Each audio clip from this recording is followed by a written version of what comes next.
All right, it's May 7th, 2020. It's week 12 of quarantine. I'm about to interview the governor, the governor of Maryland, Larry Hogan. I gotta figure out, a Zoom call, what do you dress for a Zoom call with a governor? I don't really know. All right, I think I'm ready. Let's do this. All right, folks, we are now joined by a very, very special guest. We don't do a ton of political content here at Barstool Sports, but the political wing, when we do, we seem to try to do it pretty big, pretty large. About a month ago, we went to the White House. We sat down with Mark Short and discussed a lot of the handling of the coronavirus situation. We're joined now by the governor of Maryland, Mr. Larry Hogan. Welcome to the show the show doesn't really exist, but welcome to, this conversation, this interview, and thank you very much for taking the time. Hey, Riggs, thanks a lot for having me. It's great to be with you. So obviously, we've never really seen anything like this. It's unprecedented, the handling the pandemic. You are, and governors across the country are at the forefront. What's it been like? What are these days like for you? Well, it's been an unbelievable challenge. Obviously, governors are kind of on the front lines of this crisis across the country. I'm the chairman of the National Governors Association, and so I talk to all of my fellow governors nearly on a daily basis, or at least every couple of days. And I've led, I think, 19 different calls with all of the nation's governors, 12 or 13 of those with the president and vice president on the call. And so we hear about what everybody's facing. But it's really, Riggs, it's unbelievable. It's, I've dealt with a couple of crises before. You deal with natural disasters like hurricanes or snowstorms or things like that. I had a riot right after I became governor in the city of Baltimore. But this is a thing that, it's hitting all across the country and hitting every state, and it keeps coming. It's like a hurricane that comes back every single day and keeps coming, and it keeps increasing with intensity. And it's something that really none of us have ever had to deal with before. And, sadly, it's just taxing tremendous resources, but it's required all of the effort of folks at the federal level and the state and local level working together with our hospitals and the private sector to try to go after this thing. And it's, we got the economic crisis, we've got the health crisis, and, we've lost far too many of our citizens. We've got an overload of our hospitals. So it's been a tough thing to deal with, but I'm really proud of, although it's a difficult situation for all the hardworking folks out there who've been helping to blunt this curve. I'm really proud of the way people have stepped up to try to go after this and fight this virus. So talk to me a little bit about those calls. Like you said, you are the chairman of the NGA, and you're on these calls with many different governors, dozens, I'm sure at times, like you just mentioned, with the president, with the vice president, everyone across the country, across the world are doing calls like this with work, right? Where you're in a Zoom call. Some people are on mute for a full hour. They don't say a word. Right. Here you guys are, making these massive decisions that affect millions and millions of people, life and death decisions. What are those calls like? Is it tough for different governors to get their airtime, their 15, 30 seconds with the president, with the VP, with you? What are those calls like? Well, so when the crisis first happened, the very first one, I got a call from the vice president who asked me to come down to the Situation Room. So I was sitting there with him and Dr. Fauci, Dr. Birx, and Secretary Azar, and a number of the key members of the coronavirus task force, which had really just been assembled and just put together. I think it was Dr. Birx, first day on the job. And we were sitting around the room in the Situation Room, and we had on a video conference 52 of the governors, including a couple of territories. So I think maybe a dozen were on video conference, the rest were on a phone, and they kind of laid out at that point, what was going on. We heard what was going on at the federal level. There were little talk from the governors on the first call. But as these things developed, I think we've done 13 of those with the vice president did a little more than half of them. The president sat in on some others, but with the whole coronavirus task force, so different members would update the governors on kind of the latest things that were happening. And then I would, on behalf of the governors in each one of those, I would kick off speaking to the president or the vice president about these are the issues that the top priorities that all the governors have decided on. We would have other calls kind of without the federal team, and lay out these are the most important kind of 5 things that we're going to bring up or that we need to ask for help on. And then there would be a round table.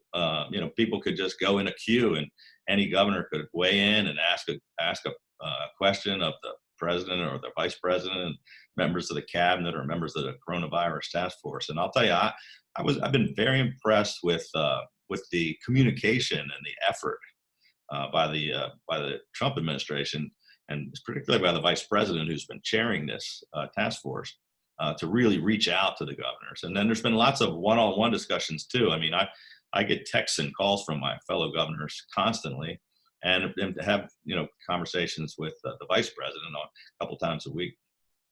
It's interesting to hear you say that, because you have also had moments where you've sparred a little bit, you've disagreed a little bit with the administration. You went out yourself and secured, I believe it was 500,000, COVID-19 tests from South Korea. And, at one point you said something along the lines of, it shouldn't be this difficult. So, how have you managed and juggled sort of that relationship with the White House, with the federal government to assist? Because we hear a lot the messages of, it's up to the states. They should be able to figure it out. And then the states are kind of firing back. We see Governor Cuomo on all the time of like, we can't. We simply don't have the resources. This is why the federal government exists, to help us out. So how difficult has it been to sort of juggle all of that? Well, I've tried my best. I've always been the kind of person that I'm pretty direct, and I try never to. I'm not the kind of guy who goes out and tries to start a fight for no reason. I've never really gone criticized the president or the administration. I just come out and tell it like it is, right? So if I felt like we weren't getting the help that we needed, and I had to stand up for my governors on both sides of the aisle, Republicans and Democrats, and say, Mr. President, Mr. Vice President, we need help on these tests, and we're not getting this or that. I don't have any hesitation to stand up and say, this isn't going right. You guys, we really need this, or this is not what you're telling us just isn't true. I'll do that. I'm not afraid to stand up and say when I disagree. But I've tried my very best to do it in a civil and productive and a way where I'm not just out there trying to be confrontational. And I've also thanked and praised them when I think they're doing a good job and when they're actually really helping on a number of things, which they have been. So you've been touted by many people across the country as sort of being one of the most proactive, one of the earliest to take measures that have really helped contain and deal with the entire COVID-19 situation in your state, in Maryland. What do you think it is that you did early on and have continued to do that has helped you guys handle it better maybe than some other states and other regions around the world? I think a lot of the governors around the country have done a really good job, and each of us has been kind of had a different situation. Our states are different. We're different parts of the curve. We're a relatively small state with a kind of a dense population. In the East Coast, we're here in the Washington metropolitan area, the Baltimore-Washington corridor. And look, I saw this thing happening really early on and decided we were going to take early and aggressive action. And we made some really tough decisions. But I just decided that every day we hesitated, people's lives were at stake. So we just acted. We got the best information we could. I put together a really smart task force of some of the smartest scientists and doctors that we could find anywhere in the world. We have places, great medical institutions in our state like Johns Hopkins, the University of Maryland Medical System. We're home to the NIH and the FDA.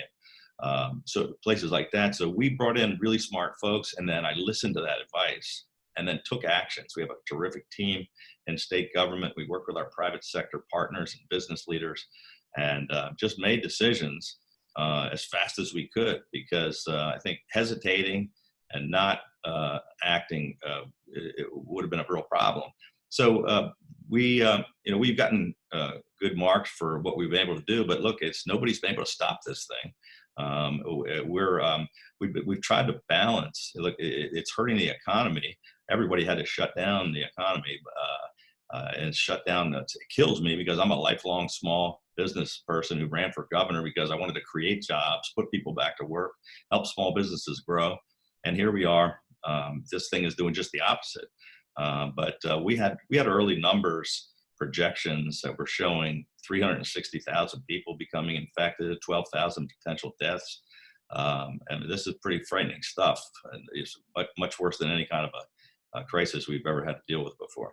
Right. And it's now we can all look, we're a couple months into quarantine, most of us, and we can look back and say, oh yeah, social distancing, taking extreme measures, that's the most important thing, health, trying to save as many lives as we can. But at the time, talk about how difficult that was. I mean, even now you're being sued, I believe, by lawmakers, pastors, businesses over the stay-at-home order. You had to make decisions very early on before everyone was necessarily behind the social distancing thing that you knew was going to lead to unemployment, people losing their jobs, businesses not being able to succeed. How difficult were those decisions, especially in the early days? But they were really difficult. We had to make every single day. We had to make decisions and take actions that we never could have imagined.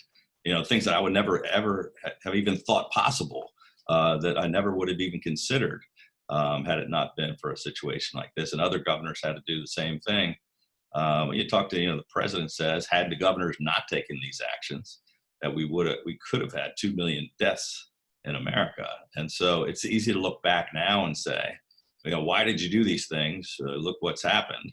And it's not that bad. But had we not done them, we would have been in a completely different situation. So it's all a matter of perspective. But now the focus is, now that we have all the sacrifices that everybody's made across America, now, and it's going to be really difficult to get people back on their feet and help all those people that have been hurt economically and lost their jobs, and the small business people. But that's the really focus now, is to try to see, how do we get people back to work? How do we get our small businesses back open again? How do we help our economy get back on track, while keeping everybody safe? Because this virus has not gone away. We still don't have a vaccine. And, smart folks like the president's coronavirus task force, people like Dr. Fauci and Dr. Birx, they're telling us that this thing can spike right back up again. And so people have still got to realize, if we flip a switch and everything opens tomorrow in every state across the country, it's not going to be normal quite yet, and people are still going to be, having to practice social distancing. And in many cases, it's advisable to wear masks, and we're still not going to be able to gather in large crowds. I just got off the phone. I was talking with the commissioner of Major League Baseball and the owner of the Orioles. We're having conversations yesterday with the Baltimore Ravens. How do we get back to the times when we can actually have big crowds like that? I mean, nobody has the answers to this yet. Wow. So I'm curious, just on a basic level, in the early days, you mentioned going to the situation room with the vice president, with Dr. Fauci. What was your medical knowledge? Because now you're making these decisions that, like I said, will really mean life or death. And you got over 6 million people in the state of Maryland, and you're making these decisions based on a pandemic, based on a contagion. And so what was your medical knowledge, and kind of what was your process to make sure I need to be as up to speed? I need to be briefed. I need to know as much as I possibly can about this, because I'm going to be making decisions. How did you go about kind of tackling? Well, I'll admit my personal medical knowledge was pretty limited. My science experience consisted of taking a science class at Florida State. Right. My political science, maybe it's about all I got. But I just found the best experts I could find. And so we had a National Governors Association winter meeting in early February. And I called in some of the top federal experts. Dr. Robert Redfield, the head of the CDC, Dr. Fauci was there, along with a number of others. We had 5 leading experts from the federal government that came and addressed all of the nation's governors about this crisis. And that was in the very early stages, beginning of February. We had just had the outbreak, if you remember, at the nursing home in the state of Washington. Yeah. Hadn't spread across the country yet, but we knew it was coming, and we knew it potentially could be hitting the rest of our states. So that was the first. I had heard about this, and our folks had started looking at it in early January when it was breaking out all over Asia. But I really ramped it up when I heard about this in early February from those leaders in Washington. And then I pulled together our experts from our Department of Health and all of our other agencies with these really smart scientists and doctors from all of our leading medical research institutions here in the state of Maryland. And I listened very strongly to their advice. I got up to speed. I learned a heck of a lot more than I ever thought I would know about these things. It's interesting because I think, and it's cool, to be honest with you, to hear you kind of speak about that, because I think everyone in the country can relate, right? I mean, everybody, if the first day you heard it, let's say it's late January, the first day you hear about the coronavirus, you're like, what are you talking about? And the next day you go to the office and you're an expert. You know, you've been like reading all the articles, you've been in a text group with your buddies, like, oh yeah, actually I know about this. So, you know, because it's not like, yeah, you might, business might be your expertise, your foreign policy, or you've been on Capitol Hill, but nobody knows everything about everything. So you don't know what kind of crisis you're going to get hit with. And so kind of hearing that from you is very interesting, of like, no, I knew I needed to surround myself with the right people so that I could be up to speed and then make the best decision. Well, I think, you know, one of the things I've always, there's not that many things I'm good at, but one thing I'm good at is surrounding myself with much smarter people that are really good at what they do and then listening to their advice. And so I've done that in almost every instance. And in this one, it really came in handy. But we've been doing tabletop exercises with our emergency management folks the whole time I've been governor, for about 5.5 years, about different kinds of emergencies that could break out and how would you handle them, including pandemics. Like, we've had scares before with respect to SARS and bird flu and a number of other things. It never really quite happened, in the way that this one did. It didn't really hit the shores and spread the way this one did, but we kind of had plans in place, but it was sort of an academic exercise. It never became a reality. But when this thing started to break out, I mean, we knew we had to get up to speed, and we've been living and breathing this thing 24/7 for, I guess almost 50 days or so. So it's, and you mentioned earlier sort of, it might be time to try to think about reopening. And I was watching the news this morning, and there's from the administration to each governor to the different experts that are on cable news, whatever you're watching, there's different sort of opinions on where we should be with that. You guys, I believe, announced yesterday and then are starting to today amend your stay-at-home order, things like golf, outdoor exercising, boating are now permitted with certain social distancing, guidelines. What was that process like? And what should people start to feel comfortable is okay to do? Yeah. Well, so about 2 weeks or so ago, the president's team put out a reopening of America plan. And in that plan, it laid out, certain criteria of what states should be thinking about. And he said, left it up to the individual states to make decisions. We looked at the president's plan and took those guidelines. We also, the National Governors Association, put out our own plan with recommendations for things for all of the governors to consider. And then we took advice from Johns Hopkins, who did their own plan, and the American Enterprise Institute. We took all 4 of those plans and took all the advice and guidelines and came up with a Maryland roadmap to recovery that laid out 3 phases, really carefully, well thought out, gradual, safe, and effective reopening. So we're not flipping a switch. We're just dialing things up to try to get things back to normal in a safe and effective way. And this was, we took input from all of the top CEOs of all different industries. I put together 15 different industry sector, business groups to say, how could you go about reopening in a safe way that takes care of your staff, your customers? We involved, churches and places of worship and, faith-based organizations and nonprofits, every kind of small business, big business. And our scientists and doctors, and said, how do we go about a safe reopening? Phase 1 would be the lifting of the stay-at-home order and certain businesses opening. The ones that are kind of less, there's high touch and low touch. Some of them are more crowded, less crowded. Some are safer than others. And then it ramps up to those things that I mentioned a while ago, like when do you get to the point in phase 3 when it's the larger crowds with more people it's a little bit more difficult to get back. How much pressure do you feel from, like I mentioned, sort of lawsuits and people starting to voice their frustrations at not being able to, go to work or the stay-at-home order in general. How much pressure do you feel, and how do you kind of balance that against the pure science, right? Because from a pure scientific standpoint, the best thing to do would be for everyone, literally everyone everywhere, to just stay at home. But Yeah. that's not realistic. So how difficult is that balance, and how do you, is it your staff? Do you have a couple people that weigh in, and then how do you balance that? Well, it's difficult because, I guess your number one responsibility as governor, I've got 6 million people that I've got to worry about protecting their lives. But I'm also really concerned about people's economic well-being. And so you've got to strike that balance of keeping people safe and trying to make sure that we don't overload our hospitals, and that we can limit the number of people that get sick and die.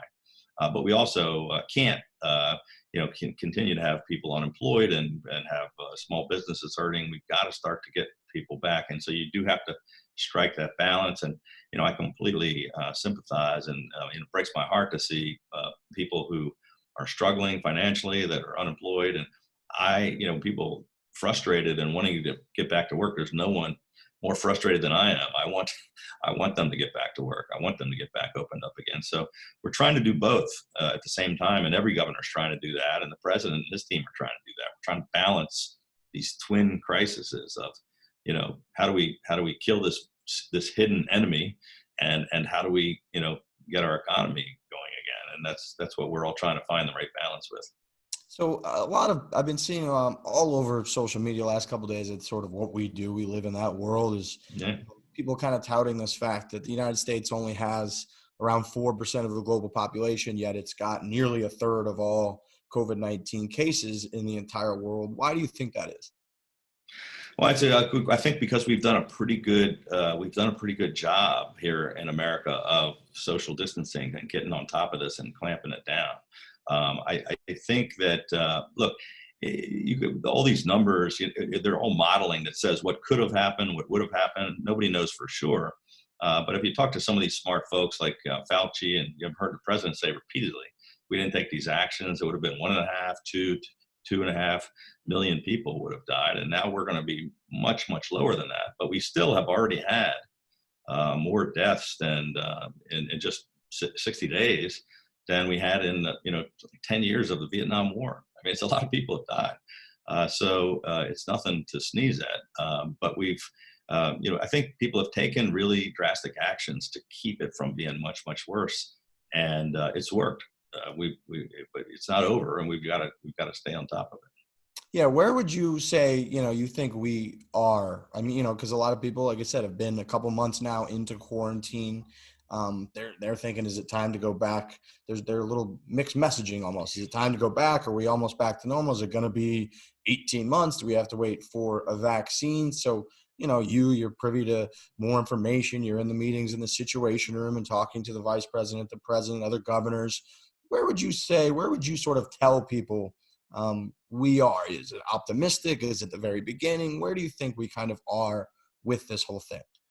It's a very difficult question. And I think the reason why it seems like there's mixed messaging is because the situation really is kind of mixed. On the one hand, I'm optimistic that we across the country have done a really good job of stopping it from being as bad as it could have been, that in most places, even though a couple of places, including our mid-Atlantic region here, we're still seeing some numbers, slightly rising. We're at the point where I think we're about to, get over top of that curve, and we're at the point where we can start to open things up and start to get back to normal. But I think we also have to still be cautious. I mean, people can't think that it's gone and that we're just going to go back to life as it was. Because it's still out there, and it's still really, really contagious, and it still kills people. So even as we open and as we try to get our lives back to as normal as we can, and businesses back, get people back to work, we got to really continue to take those precautions and continue to be safe, or it has the potential of going, right back up again, and even worse than it was before. Right. Well, Governor Hogan of Maryland, look, I know you're incredibly busy, and I know you guys face an outrageous amount of criticism, and it's an awful thing that's happening. People are losing their lives by the thousands, but you have to make really, really tough decisions, and we appreciate, you guys putting the time in. It's very obvious that that it wears on you, that you guys are stressed, that you're spending, long 20-hour days, I'm sure, trying to do the best you possibly can for people. So so we appreciate it, and amid all that, you took 20 or 30 minutes to sit down. Well, so it is very appreciated. well, thank you very much. I really appreciate you having me on, and maybe we can get back to some sports sometime soon. I know it'd be great. I think everybody's rooting for that. So so keep up the good work, and thanks All again right. for taking the time. Yeah, thank you very much. All right. Well, that was easy. Let's go play some golf.